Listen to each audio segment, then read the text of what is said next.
Bismillahirrahmanirrahim. Halo teman-teman, bertemu lagi bersama kakak di GS Channel, Revolusi Belajar Tanpa Batas. Dalam video kesempatan kali ini, kita akan belajar PPKN kelas 7 ya. Materi yang akan kita bahas kali ini adalah norma-norma dalam kehidupan masyarakat. Teman-teman menyadari tidak sih, setiap perilaku kita di dalam aktivitas masyarakat pastinya banyak aturan-aturannya ya. Misalnya kita tidak boleh makan menggunakan tangan kiri, kemudian tidak boleh menerobos antrean atau berbicara kasar. Aturan-aturan ini dapat dikatakan sebagai norma sosial ya teman-teman. Lantas apa yang dinamakan norma ya teman-teman? Norma pada hakikatnya merupakan kaidah atau ketentuan yang dijadikan sebagai pedoman tingkah laku manusia dalam kehidupan masyarakat ya.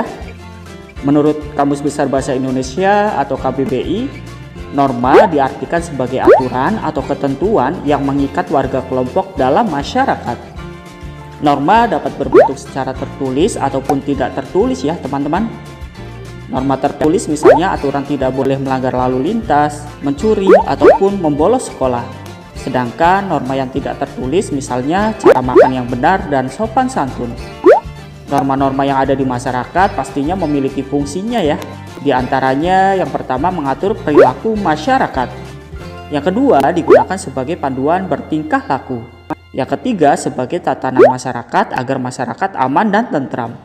Dan yang keempat sebagai pengendali masyarakat agar masyarakat yang berniat jahat tidak melakukannya ya teman-teman.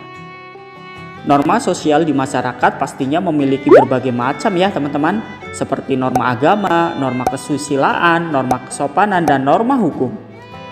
Yang pertama adalah norma agama. Norma agama adalah sekumpulan peraturan hidup manusia yang ajarannya berasal dari wahyu Tuhan ya teman-teman, yang disampaikan kepada umat manusia melalui Rasul-Nya. Kehidupan beragama di Indonesia diatur di dalam sila pertama Pancasila ya teman-teman. Sedangkan di Undang-Undang Dasar Republik Indonesia tahun 1945 terdapat di pasal 29 ayat 1 dan 2. Pasal tersebut menjelaskan bahwa negara Indonesia adalah negara yang mengakui adanya Tuhan dan negara memberikan jaminan kepada setiap penduduk untuk memeluk agama dan beribadah sesuai dengan keyakinan masing-masing ya teman-teman. Toleransi agama di Indonesia harus selalu diterapkan teman-teman. Tujuannya agar terjadi keharmonisan masyarakat sehingga masyarakat hidup damai dan tentram dalam menjalankan ibadahnya masing-masing ya teman-teman. Yang kedua adalah norma kesusilaan.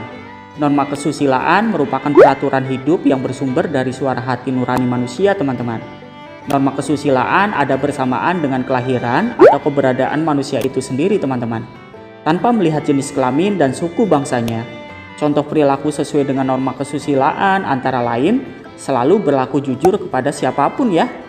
Kemudian tidak sombong, tidak iri kepada siapapun juga ya teman-teman. Jika seseorang melanggar norma kesusilaan akan mendapat sanksi berupa perasaan bersalah dan menyesali ya teman-teman. Sanksi ini muncul di dalam diri sendiri teman-teman. Yang ketiga adalah norma kesopanan. Norma kesopanan merupakan norma yang berhubungan dengan pergaulan manusia dalam kehidupan sehari-hari ya. Norma kesopanan bersumber dari tata kehidupan atau budaya yang berupa kebiasaan-kebiasaan masyarakat dalam mengatur kehidupan kelompoknya.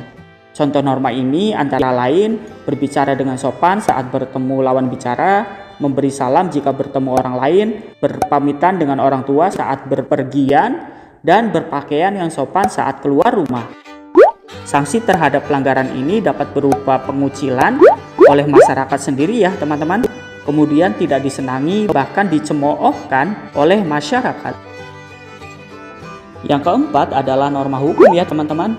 Norma hukum adalah peraturan mengenai tingkah laku manusia dalam pergaulan masyarakat dan dibuat oleh badan-badan resmi negara yang bersifat memaksa teman-teman. Sehingga perintah dan larangan dalam norma hukum harus ditaati oleh masyarakat teman-teman. Oleh karena itu, dalam kehidupan sehari-hari, penegak hukum seperti polisi, jaksa, dan hakim dapat memaksa seseorang untuk menaati hukum dan memberikan hukuman bagi para pelanggarnya ya. Norma hukum dapat mengatur berupa larangan tindak kejahatan dan pelanggaran, larangan melakukan korupsi, larangan merusak hutan, dan kewajiban membayar pajak ya teman-teman. Indonesia merupakan negara yang berlandaskan hukum, teman-teman. Ini sesuai dengan Undang-Undang Dasar 1945 pasal 1 dan 3 yang berbunyi Indonesia adalah negara hukum. Lalu perilaku seperti apa ya yang sesuai dengan norma yang bisa kita terapkan di rumah, teman-teman? Yang pertama adalah menghormati kedua orang tua, teman-teman. Kedua, melakukan kewajiban sebagai umat beragama ya. Ketiga, membantu mengerjakan pekerjaan rumah dengan ikhlas. Keempat, menaati peraturan rumah yang telah disepakati oleh semua anggota keluarga. Yang kelima, melakukan kegiatan sehari-hari tanpa melupakan kewajiban sebagai anggota keluarga. Ini adalah perilaku yang bisa kita terapkan di rumah kalian masing-masing ya, teman-teman. Bagaimana jika di sekolah, teman-teman? Kalau kalian di sekolah bisa menerapkan perilaku seperti yang pertama, mematuhi tata tertib sekolah. Yang kedua, berdoa sebelum dan sesudah kegiatan sekolah ya. Yang ketiga, mendengar dan mematuhi perintah guru selama kegiatan belajar daring ataupun luring. Yang keempat, bersalaman dengan guru sebelum dan setelah pembelajaran usai ya, teman-teman. Yang kelima, melaksanakan kewajiban piket seperti membersihkan kelas. Yang keenam, mengerjakan ulangan tentunya dengan jujur dan tidak menyontek ya, teman-teman. Lantas bagaimana dengan lingkungan masyarakat, teman-teman? Di lingkungan masyarakat, kita dapat berperilaku sesuai norma seperti mengucapkan permisi ketika melintasi orang yang lebih tua. Yang kedua, saling menghargai dan tolong menolong ya. Yang ketiga, berperilaku ramah dan menjaga tutur bahasa ya, teman-teman.